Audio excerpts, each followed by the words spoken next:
سامعین گرامی قدر، آج کے اس عظیم الشان روح پرور ایمان افروز خطبہ جمعۃ المبارک میں جس عنوان کے تحت لب کشائی کا موقع مل رہا ہے، اس موضوع کو محبت رسول کی برستی رم جھم سے منسوب کیا گیا ہے۔ دعا ہے اللہ تبارک و تعالی سدا بہار ہمیں حضور کا مدح خوان بنائے، اور اللہ پاک بارگاہ مصطفی علیہ الصلوۃ والتسلیم کی مدحت کی ہمیں خیرات نصیب فرما کے دنیا اور آخرت میں مصطفیٰ کریم صلی اللہ علیہ وسلم کے جھنڈے تلے ہمیں جمع فرمائے۔ مدحت مصطفیٰ کریم صلی اللہ علیہ وسلم کا سب سے بڑا اعزاز اور اعجاز یہ ہے کہ ان کا مدح خوان، ان کا ثنا خوان، ان کا تعریف خوان خود رب کائنات ہے، اور رب کائنات کی عطا کردہ نعمت کی بدولت، عزت کی بدولت، طاقت کی بدولت یہ سارے کا سارا جہان حضور کی مدح ثنائی کے اندر مصروف ہے۔ خداوند عالم نے جہاں فرائض کی ہمیں طاقت بخشی ہے، جہاں مستحبات کو ادا کرنے کا شرف بخشا ہے، جہاں قرآن کی تلاوت کا نور عطا فرمایا ہے، جہاں حدیث پڑھنے پڑھانے کا سرور بخشا ہے، وہیں پہ اللہ تبارک و تعالیٰ نے سارے اس گلشن جہان کی آبادی کا اہتمام ذکر مصطفیٰ سے فرمایا۔ ذکر مصطفیٰ ایسی بہار ہے کہ جس سے نہ صرف اس جہان فانی کے گل و گلشن آباد ہیں، بلکہ ہمارے دلوں کی ویران کھیتیاں بھی اگر آباد کاری کا سبب پاتی ہیں تو بعد ازم دو ثنائے خداوندی کے حضور کے ذکر سے پاتی ہیں۔ حضور کا ذکر کرنا ساری مخلوقات کے لیے عزتوں کا باعث ہے۔ مچھلی بھی حضور کی عزت کا ذکر کرتی ہے، چرند پرند میں حتیٰ کہ سبھی مخلوقات حضور کی عزتوں کا تذکرہ گاتی ہیں۔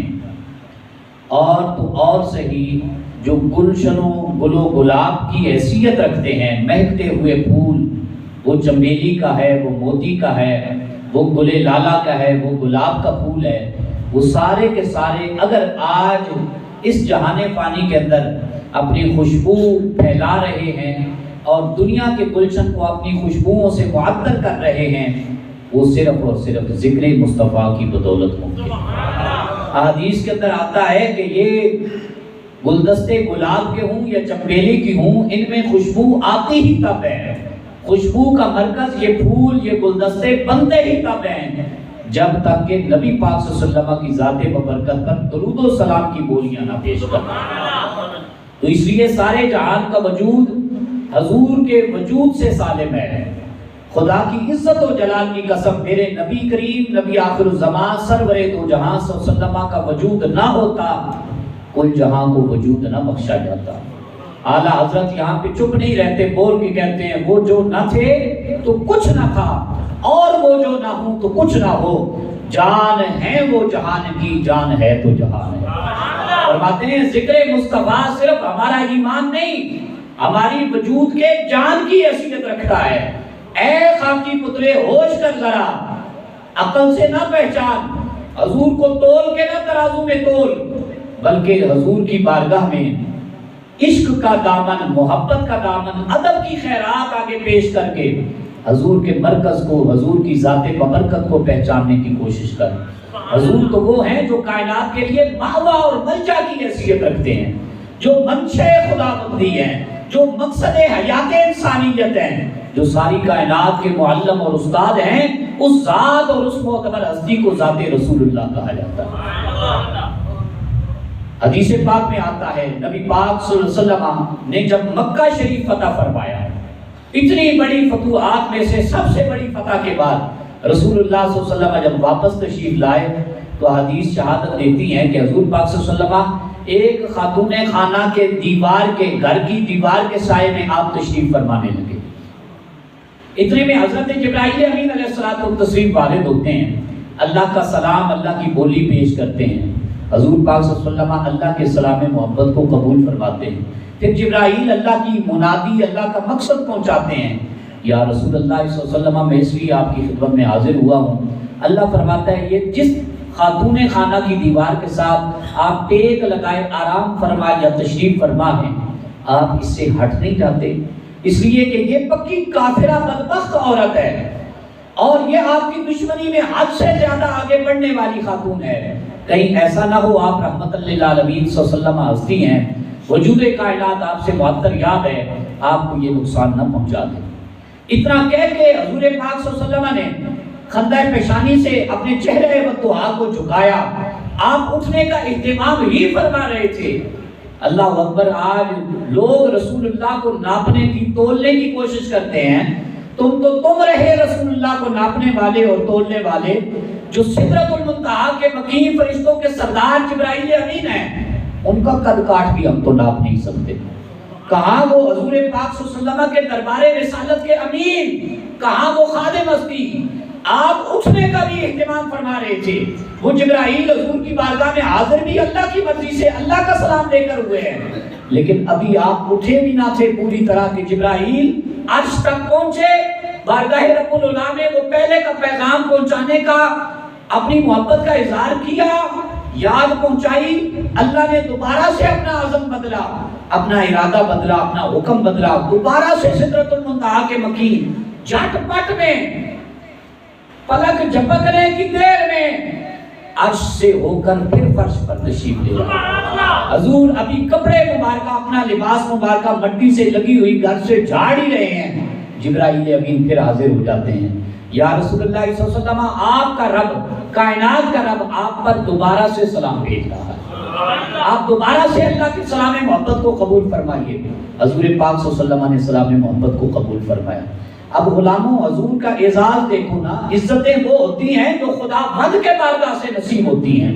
عزتوں کے لیے دنیا کی محتاجی حضور کو قدر نہیں ہے. حضور پر کوئی بندہ، کوئی امتی، کوئی فرشتہ بھی سلام نہ بھیجے، حضور کی ذات اس کی محتاج نہیں ہے. حضور کی ذات پر سلام پڑھنے والے پھر بھی ہیں. قدسی نہ صحیح، انسان نہ صحیح، خود جن کی بارگاہ میں اللہ رب العالمین خود سلام کی بولیاں بھیج رہا ہے. ان اللہ و ملائکتہ، پہلے اپنا ذکر کیا. تم بھیجو یا نہ بھیجو، تمہیں تو ایک راستہ بتایا جا رہا ہے. اللہ تو ہمیشہ سے بھیجتا ہے. اگر انسانوں کے ذمہ لگایا جاتا، لوگ کہتے ہیں جب انسانیت نہ تھی تب تو حضور کی ذات پر درود و سلام نہیں تھا پڑھا جاتا. جب فرشتے نہ تھے تب تو درود و سلام کا کوئی وجود نہ تھا. اب آئیے کہ حضور کا وجود پہچاننے کی، وجود رحمت جانچنے کی کوشش کیجئے. اللہ تو ہمیشہ سے ہے نا. بولیں اللہ تو ابدی ذات ہے نا. اللہ تو دائمی ذات ہے نا. اللہ تو وجود کے اعتبار سے، وجود پانے کے اعتبار سے کسی کا محتاج نہیں ہے نا. وہ اللہ ہے جس کو یا حی کہتے ہیں، وہ اللہ ہے جس کو یا حی کہتے ہیں، وہ اللہ ہے جس کو یا حی یا قیوم کہتے ہیں. اللہ ہی کو یا باقی کہتے ہیں. وہ ہمیشہ کے لیے باقی ہے، وہ دائمی بھی ہے، وہ ابدی بھی ہے، وہ لاثانی بھی ہے، وہ حی بھی ہے، وہ قیوم بھی ہے. تو اس مصطفیٰ کریم صلی اللہ علیہ وسلم کی بارگاہ کا کیا عالم ہے. کپڑے ابھی پوری طرح جھاڑے ہی نہیں. جبرائیل امین دوبارہ سلام کی ڈالیاں لے کر پیش ہو رہے ہیں اور عرض کرتے ہیں یا رسول اللہ صلی اللہ علیہ وسلم، پہلا حکم بھی رب کی مرضی کا ہی لے کر آیا تھا. دوبارہ گیا ہوں، دوبارہ سے ڈیوٹی لگائی گئی ہے، دوبارہ والا حکم بھی رب کی مرضی سے، رب کا سلام لے کر حاضر ہوا ہوں. اللہ فرماتا ہے آپ یہاں پہ تشریف فرما رہیے، جہاں سے اٹھایا جا رہا تھا وہیں پہ تشریف رکھیے. بے شک یہ کافرہ عورت ہے، بے شک بدبختی اس کے مقدر میں تھی، بے شک یہ بد نصیب ہے، گستاخ ہے، لیکن آپ کا وجود تو وجود رحمت ہے. آپ کا بولو نا سبحان اللہ. گاج واج کے حضور کے غلام بولا کرو. حضور کی شان ہے تو حضور کو حاضر ناظر جان کر بولا کرو کہ حضور کی بارگاہ میں ہماری گواہی بھیجی جا رہی ہے. آپ کا وجود تو وجود رحمت ہے نا. آپ کے اعزاز سے، آپ کے وجود مسعود کی برکتوں سے، چاہے بد نصیب ہے، چاہے کافرہ ہے، چاہے بدبخت ہے، آپ کے وجود مسعود کی برکتوں سے بھلا اس عورت کو کیوں محروم کیا جائے. کیوں محروم کیا جائے؟ جبکہ آپ اپنی خود چاہت سے، اپنی مرضی سے، اپنے ارادے سے، اپنی پسند سے اس ناپاک عورت کی دیوار سے بھی آپ ٹیک لگائے بیٹھے ہیں۔ اب پاک ہستی کے پاک وجود کی برکت سے اس کو بلا کیسے ناپاک رہنے دیا جائے گا؟ یا رسول اللہ آپ یہیں پہ تشریف رکھیے۔ رہا اس کا مکروہ فعل اور مکروہ عمل تو اللہ تعالیٰ نے واللہ یعصمک من الناس قرآن میں ارشاد فرما کے آپ کی حفاظت کا ذمہ اپنے سپرد لیا ہوا، یہ کچھ بھی نہیں بگاڑے گی۔ یا رسول اللہ آپ تشریف رکھیے، آپ کے وجود مسعود کی برکتوں کا حوالہ ہم آپ کو خود دکھانا چاہتے ہیں۔ رب کی مرضی ہے مصطفیٰ کو خوش کیا جائے۔ حضور نے ابھی دوبارہ سے ٹیک صحیح طریقے سے لگائی بھی نہیں تھی، وہی عورت جو بدبختی میں آگے تھی وہ خوش نصیبی میں بھی آگے بڑھنے لگی، اور جبرائیل نے اعلان کیا یا رسول اللہ صلی اللہ علیہ وسلم اللہ نے وہاں پہ عرش معلیٰ میں آسمانوں کا دروازہ کھولا ہے، زمین پہ اس بدبخت عورت کے دل کا دروازہ آپ کی محبت کے لیے کھول دیا۔ جیسے ہی اس نے دروازہ کھولا، مصطفیٰ کریم صلی اللہ علیہ وسلم کے قدمین شریفین کو بعض روایات میں گھٹنوں کا ذکر ہے، گھٹنے مبارکہ کو ہاتھ لگایا اور پڑھنے لگی اشہد ان لا الہ الا اللہ واشہد انک محمد رسول اللہ۔ حضور کی غلامی یہ ہے، بد نصیبوں کو بھی محروم نہیں کیا گیا۔ لیغفر لک اللہ ما تقدم من ذنبک وما تأخر، سورہ فتح کی دوسری آیت یہ گواہی پیش کرتی ہے۔ یا رسول اللہ صلی اللہ علیہ وسلم آپ وہ ہستی ہیں کہ جن کی وجہ سے آپ کے تو خود گناہ نہیں، گناہوں سے پاک معصوم ہستی ہیں، آپ کی وجود مسعود اور آپ کی برکتوں کی وجہ سے کمال یہ ہے، اللہ کو محبت یہ ہے، اللہ نے آپ سے پہلی آنے والی امتوں کے بھی آپ کے تو پہلے گناہ بخش دیے ہیں، آپ کے بعد میں آنے والے جب تک حضور کا ذکر خیر بلند کرتے رہیں گے اللہ تعالیٰ انہیں بھی مغفرت کے خزینے عطا فرماتا ہے۔ سورہ رحمان نازل ہوئی، کون سی سورت؟ سورہ رحمان نازل ہوئی۔ حضور کو ذاتی طور پر بھی اس سورت سے صرف محبت نہیں تھی، والہانہ عشق تھا۔ والہانہ بولیں، والہانہ، جس سے حضور کو والہانہ عشق ہو، محبت سے بھی آگے عشق کا درجہ ہوتا ہے، اس سے ہم لوگوں کو، گناہ گاروں کو، حافظوں کو، قاریوں کو، حضرات اہل علم کو، آپ نیک کار گناہ گار لوگوں کو قرآن کا قاری ہونے کے ناطے، یعنی قاری اس معنی میں نہیں جس میں ہمیں بولا جاتا ہے، قاری کا معنی قرآن کا پڑھنے والا، قرآن کا تلاوت کرنے والا، تو جتنے قرآن کے قاری ہیں، تلاوت کرنے والے اہل اسلام میں سے، ان کو حضور کے اس کلام کے اس حصے سے کتنی محبت ہونی چاہیے، حضور کی سنت ادا کرتے ہوئے عشق رکھنا چاہیے۔ جب یہ سورت مبارکہ سورہ رحمان نازل ہوئی تو حضور پاک صلی اللہ علیہ وسلم نے اپنے صحابہ کرام کے مجمع کو اکٹھا کیا۔ آج ہم ختم درودوں کے لیے اکٹھا کرتے ہیں، آج ختم درودوں کے لیے اکٹھا کرتے ہیں، تو اکٹھا کرنے میں انتظام کار فرما ہوتا ہے نا، محبت پیش ہو رہی ہوتی ہے، عشق کا اظہار ہو رہا ہوتا ہے، پتہ چل رہا ہوتا ہے کوئی اہم کام ہے جس کے لیے اہل خانہ کے جو سرپرست ہیں، اہل و عیال کے جو مرکزی بندے ہیں، وہ لوگوں کو اکٹھا کر رہے ہیں۔ آپ اندازہ لگائیں، پورے کا پورا قرآن تو پورے کا پورا قرآن رہا، میرے پاک رسول اللہ صلی اللہ علیہ وسلم نے سورہ رحمان صرف نازل ہوئی، اس کے لیے سارے صحابہ کا مجمع اکٹھا ہوا۔ اس لیے اگر کوئی سورہ رحمان کے لیے آج قرآن خوانی کے لیے اکٹھا کرتا ہے تو اکٹھا کرنے پہ دو رائے نہیں ہونی چاہیے، تنقید نہیں ہونی چاہیے۔ قرآن خوانی پہ ختم درود کے نام پہ اکٹھا کیا جائے تو انتشار نہیں ہونا چاہیے، ٹارگٹ نہیں کرنا چاہیے، نکتہ چینی نہیں کرنا چاہیے۔ یہ امت کے انتشار کا باعث ہے، جس کی وجہ سے امت بکھری ہوئی ہے، آج اتفاق و اتحاد میں نہیں سمو رہی، اس کی وجہ ہماری تنقید ہے۔ حضور تو صرف سورہ رحمان کے نزول پر بھی صحابہ کرام کو اکٹھا کرتے ہیں اور پھر کہتے کیا ہیں، حدیث سنیں۔ حدیث میں آتا ہے کہ نبی پاک صلی اللہ علیہ وسلم نے ارشاد فرمایا، میرے صحابہ میرا دل یہ چاہتا ہے تم تو مجھ سے سورہ رحمان کی تلاوت سنتے رہتے ہو، لیکن قریش کو بھی آج سورہ رحمان کی تلاوت سنانے کا اہتمام کیا ہے۔ کون ہے میرے اصحاب پاک میں سے، میرے ماننے والے کلمہ گو لوگوں میں سے جو سورہ رحمان کی قریش کو تلاوت سنا کر آئے؟ حضرت سیدنا عبداللہ ابن مسعود، سب کہیں رضی اللہ تعالی عنہ، بڑے راوی یہ کھڑے ہوئے، یا رسول اللہ میں ڈپٹی کو قبول کرتا ہوں۔ فرمایا سب کو سنا کر آنی ہے، جو نہیں ماننے والے ان کو بھی سنا کر آنی ہے، ڈپٹی بڑی اہم ہے، یا رسول اللہ میں پوری کر کے آؤں گا۔ گئے سورہ رحمان کے حافظ تھے عبداللہ بن ابن مسعود، کوئی چھوٹی ہستی نہیں، آج میرے سمیت گناہگار سمیت ہر قوم کا امام اور ہر قوم کا مقتدی، مصلی امامت کے پیچھے نماز پڑھنے والے، ہم یہ جو اتحیات نماز میں پڑھتے ہیں یہ حضرت عبداللہ ابن مسعود کا تحفہ ہے۔ یہ جتنی التحیات پڑھتے ہیں، التحیات للہ والصلوات والطیبات عبدہ ورسولہ تک، یہ سارے کی ساری مہربانی حضرت عبداللہ ابن مسعود رضی اللہ عنہ، یہ تشہد انہوں نے پیش کیا تھا تجویز کے طور پر حضور کی خدمت ببرکت میں، حضور نے اس کو خود پسند فرمایا، خود نماز میں پڑھایا صحابہ کرام کو، اور ہم قیامت تک کے آنے والے لوگوں کے لیے عبداللہ ابن مسعود اور اپنے تحفے کے طور پر اس کی یادگار کو چھوڑ دیا۔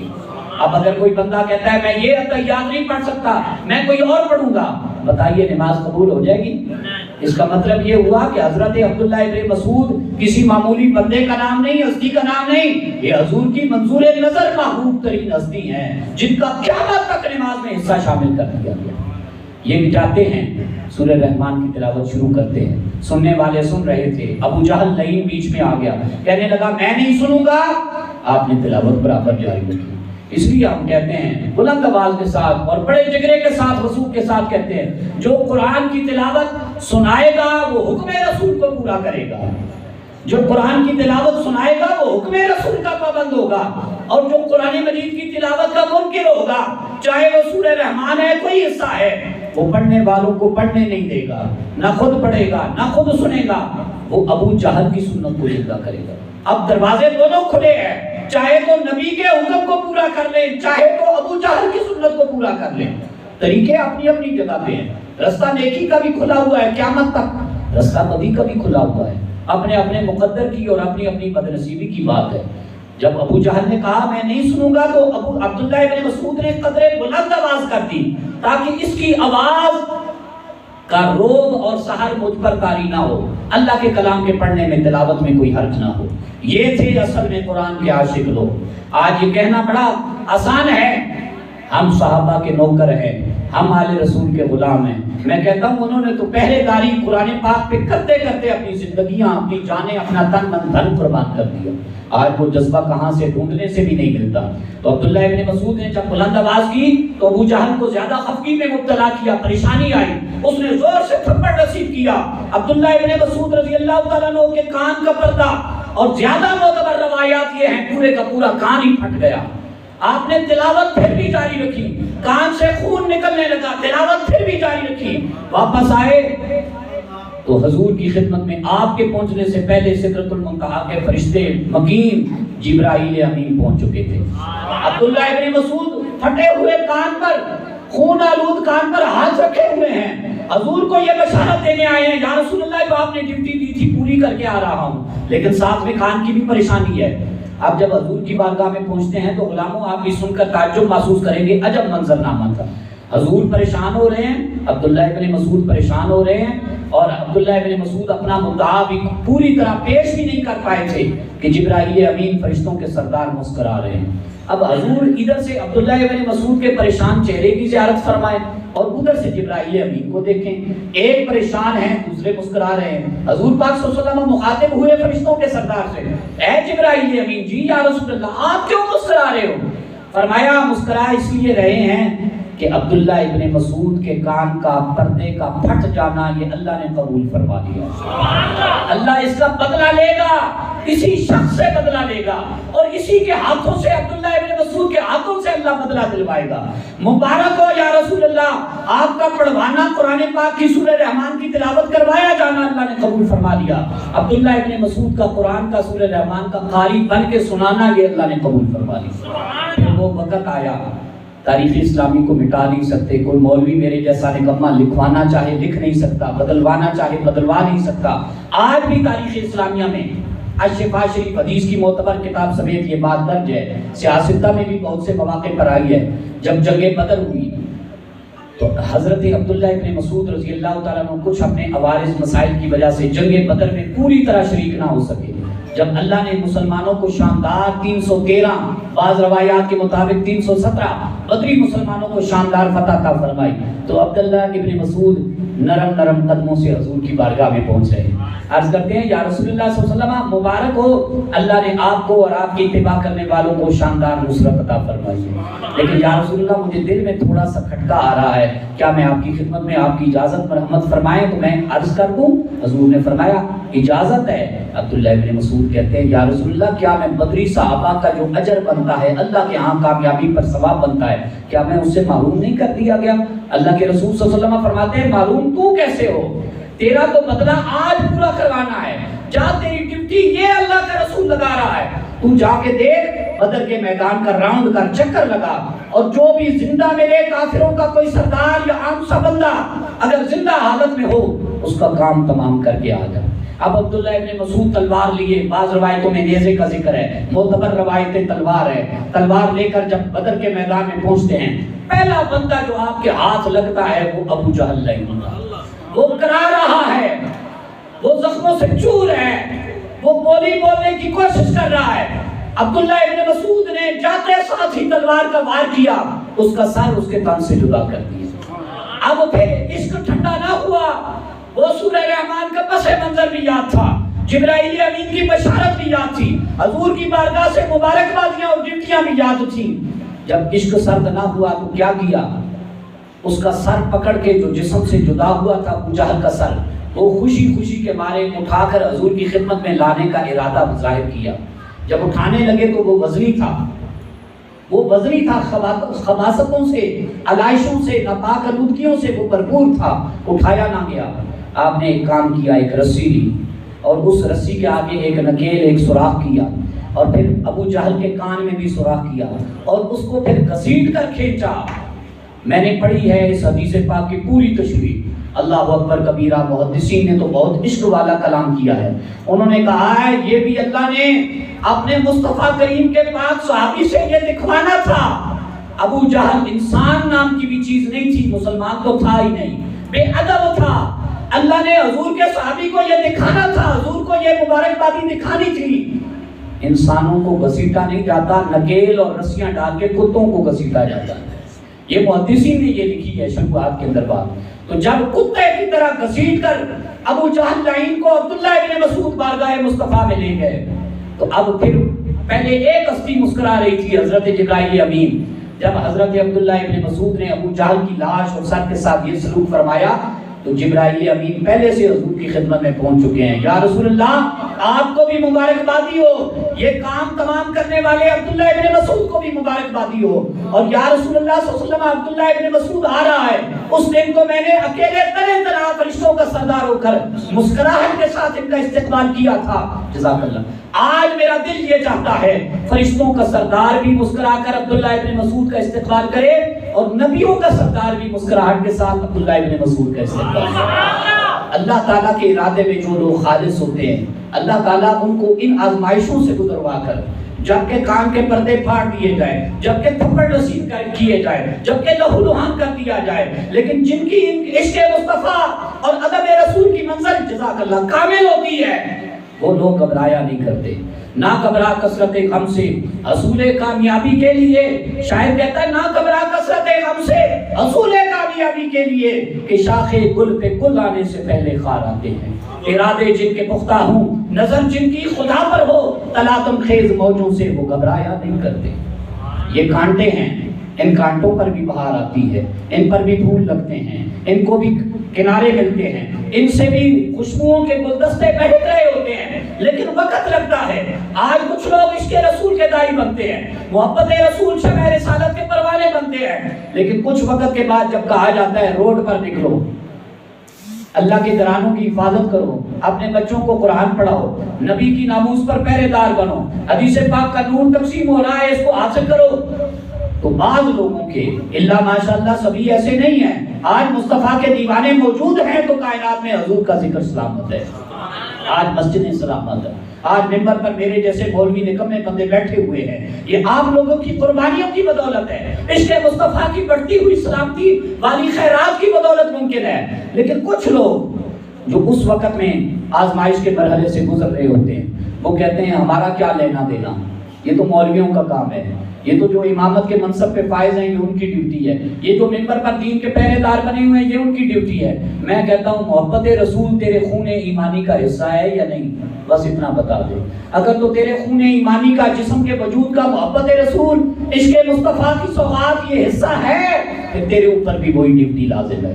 حضور کی ذات طیبہ تو وہ ہستی ہے، وہ ہستی ہے کہ اختب کے بیٹے یاسر جو کہ حضور کے دور میں شخص موجود تھا، اپنے بھائی کو یحییٰ بن اخطب کو مخاطب کر کے کہنے لگا یہ دیکھو نا مصطفیٰ کچھ پڑھ رہے ہیں، یہ دیکھو نا مصطفیٰ کچھ پڑھ رہے ہیں، میں ان کے پاس سے گزرتا ہوں بھلا دیکھنا کیا پڑھ رہے ہیں۔ حضور پاک صلی اللہ علیہ وسلم کیا پڑھ رہے تھے؟ وہ پڑھ رہے تھے جو آج ہم اور آپ پڑھنا بھول گئے، اپنی اولادوں کو پڑھانا بھول گئے۔ الف لام میم ذالک الکتاب، ماشاءاللہ اللہ ان زبانوں کی تلاوت کو سدا بار جاری رکھے، گھروں میں بھی پڑھا کرو، اپنی اولادوں کو بھی پڑھوایا کرو۔ الف لام میم ذالک الکتاب لا ریب فیہ پڑھ رہے تھے تو وہ ٹھہر گیا۔ یاسر بن اخطب، یحییٰ بن اخطب اپنے بھائی کو مخاطب کر کے کہنے لگا اوے میں تجھے بتاتا ہوں یہ قرآن اکمل معاذ اللہ نہیں ہے، یہ قرآن کامل کتاب نہیں ہے، یہ قرآن رہے ہدایت والی تسلسل کے ساتھ جاری رہنے والی کتاب نہیں ہے۔ حضور کو مخاطب کر کے تلاوت سے روک رہا ہے اور کہنے لگا مجھے رسول اللہ انبیاء کے سرور یہ بتائیے کیا پڑھا ہے؟ حضور چاہتے تو سارا پڑھتے نا، حضور نے بھی اس کی بات کو پہچانا اللہ کے عطا کردہ علم کی بدولت۔ آپ نے صرف الف لام میم پڑھا، اکتفا کیا، گفتگو کو ختم کیا، فرمایا میں نے تو الف لام میم پڑھا۔ کہنے لگا یا رسول اللہ الف کا عدد کیا بنتا ہے؟ حضور نے فرمایا تجھے نہیں پتا تلاوت سے روکنے والے؟ کہنے لگا ایک عدد بنتا ہے۔ پھر کہنے لگا لام کے 30 عدد بنتے ہیں، پھر کہنے لگا میم کے 40 عدد بنتے ہیں، پھر ان کو کاؤنٹنگ کر کے جمع کر کے کہنے لگا 30 40 اور 1 کتنے ہو گئے؟ 71 کتنے ہو گئے؟ میں میتھمیٹکس تو آپ کو نہیں پڑھا رہا، لیکن میں یہ تو کہہ رہا ہوں کہ یہ میں جمع کر کے بھی آپ کو کہہ رہا ہوں۔ وہ بولنے لگا کتنے ہو گئے؟ 71۔ تو اپنے بھائی یحییٰ بن اخطب کو مخاطب کر کے کہنے لگا پھر پہچان لو قرآن مجید صرف 71 سال باقی رہے گا معاذ اللہ۔ حضور نے فرمایا ٹھہر، کہتے ہیں کیا بتائیں گے آپ؟ حضور نے فرمایا اس سے بھی اعلیٰ ہے میرے پاس، بولے نا سبحان اللہ۔ اور غلاموں، حضور کے غلاموں جاگ کے بولو سبحان اللہ۔ حضور فرمانے لگے اس سے بھی افضل ہے میرے پاس۔ کہنے لگا وہ کیا؟ حضور نے فرمایا الف لام میم صاد۔ کہنے لگا الف کا عدد 1، لام کے عدد 30، میم کے عدد 40، صاد کے عدد 90۔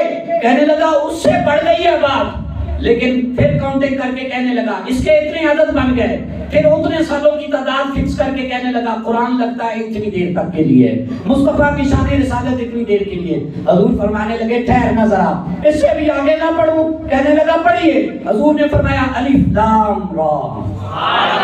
حضور فرماتے ہیں اب بول۔ کہنے لگا الف کا عدد 1، لام کے عدد 30، را کے عدد 200۔ کہنے لگا بات بڑھ گئی ہے۔ حضور نے فرمایا بات تو ابھی بھی چھپی کی چھپی رہ گئی ہے۔ کہنے لگا اتنے سال تک محمد عربی کی شان رسالت رہے گی، اتنی دیر تک قرآن وجود کا مسلم وجود رہے گا۔ حضور نے فرمایا نہیں ابھی بات پوری نہیں ہوئی۔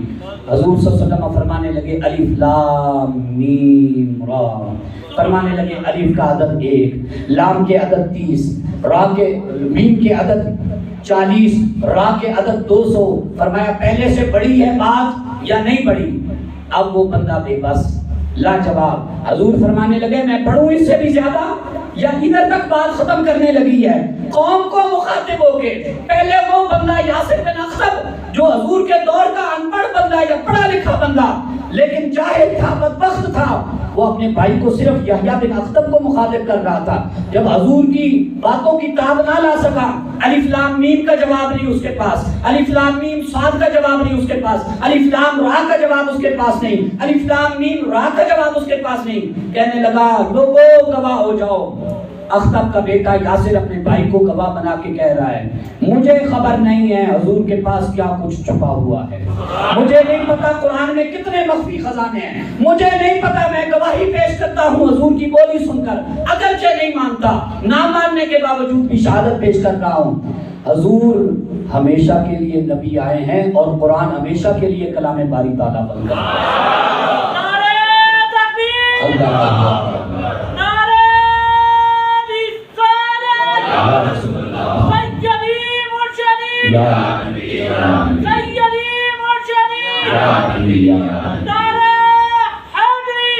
مجھے نہیں پتا کہ کب تک حضور ہے، لیکن یہ بات پکی ہو گئی ہے کہ حضور جو کچھ صرف بول رہے ہیں ان کی عملی زندگی کو ایک طرف، جو کچھ فرما رہے ہیں اس کا جواب بھی ہمارے پاس نہیں ہے۔ آپ نے وہ بات کو سنی ہوئی ہے، شفا شریف میں بیان کی، امام نصفی علیہ الرحمہ نے روضۃ الریاض میں بیان کی، اور دیگر محققین نے، امام نووی علیہ الرحمہ نے کتابوں میں بیان کی۔ بات صرف سنی سنائی نہیں، ان کو واقعات نہ کہا کرو، ان کو من گھڑت نہ کہا کرو، ان کو لطائف کے ساتھ منسوب نہ کیا کرو۔ بات شفا شریف کتاب کی ہے، حدیث مبارکہ ہے۔ وہ ہرنی جس نے حضور کی بارگاہ میں شکاری کے شکار ہونے کے بعد شکایت کی، آج کیا کرتی ہے؟ پہلے آپ نے بات سنی ہوگی، میں اس میں سے ایک علیحدہ بات جو آپ نے انشاءاللہ کبھی نہیں سنی ہوگی، نئی بات آپ کی خدمت میں حدیث کی روح سے پیش کرنے لگا ہوں۔ حضور سے شکایت کی، یا رسول اللہ مجھے شکاری نے شکار کر لیا۔ پیارے آقا صلی اللہ علیہ وسلم نے اسے ارشاد فرمایا اب کیا تکلیف ہے؟ میرے 2 بھوکے بچے ہیں، وعدہ کرتی ہوں اگر آپ شہادت دیں، ضامن بن جائیں، گواہ بن جائیں، دودھ پلا کے واپس آ جاؤ گی۔ واقعہ آپ نے پہلے بھی بارہا علماء اکرام کی زبانی سن رکھا ہوگا، مقصد صرف واقعہ سنانا نہیں، تر و تازہ کرنا مقصود ہے۔ حضور نے گواہی پیش کی، ضمانت دی، حضور کی ضمانت رسول پر وہ ہرنی واپس آ گئی، وہ ہرنی واپس آ گئی۔ آگے کی جو بات جو آپ نے انشاءاللہ کبھی نہیں سنی، وہ بات اس ہرنی کے ان 2 بچوں کی ہے۔ انہوں نے کہا خدا کی قسم ہم پر اپنی ماں ہرنی کا دودھ پینا اس وقت تک حرام رہے گا جب تک کہ جو ہمارے ماں کے آنے کا سبب ضامن اصلی بنی ہے محمد رسول اللہ، جب تک کہ ہماری ہرنی آپ سرکار صلی اللہ علیہ وسلم کی بارگاہ میں خود حاضر نہ ہو جائے۔ اور وہ جو شکاری ہے وہ غیر مسلم تھا، وہ شکاری بولے، وہ شکاری غیر مسلم تھا۔ جب ہرنی کے بچوں نے یہ شرط رکھی تو ہرنی نے شرط رکھی میں اس وقت تک حضور کی خدمت میں حاضر نہیں ہوگی جب تک کہ مجھے شکار کرنے والا شکاری بھی حضور کی بارگاہ رسالت میں حاضری نہ دے۔ حضور کی مرید وہ ہرنی بھی بنی، حضور کی مراد اور مرید وہ ہرنی کا شکاری بھی بنا، اور بچوں نے بھی یہ شرط لگائی۔ آپ اندازہ نہیں لگا سکتے، یہ جانوروں کی بولیاں جاننے والے بھی حضور ہیں، جانوروں کی فریاد کو پہنچنے والے بھی حضور ہیں، بولیں حضور ہیں۔ جانوروں کی بولیوں کو پہنچنے والے بھی حضور ہیں، پرندوں کی بولیوں کو پہنچنے والے بھی حضور ہیں۔ میں نہیں کہتا حضور تو حضور ہیں۔ سورہ نمل پارہ نمبر 19 2 رکوع آخری چھوڑ دیں، اس سے پیچھے پڑے حافظ موجود ہیں۔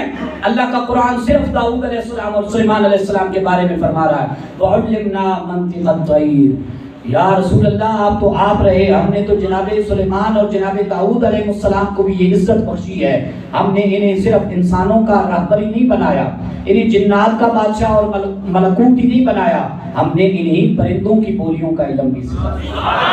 جب سلیمان علیہ السلام، داؤد علیہ السلام اللہ کے پاکیزہ پیغمبر ہیں، جب ان کے مراتب ہم شمار میں نہیں لا سکتے تو جو بھی ان کے سرور ہیں، سردار نبی ہیں، ان کے مراتب، ان کے درجات کو کہاں پہنچ سکتے ہیں۔ رب تعالیٰ کی بارگاہ میں دعا گو ہوں اللہ تبارک و تعالیٰ حق سننے کی، حق قبول کرنے کی اور حق پر پہرے دار بننے کی تاصب قیامت تک ہمیں شرف نصیب فرمائے۔ وآخر دعوانا الحمدللہ۔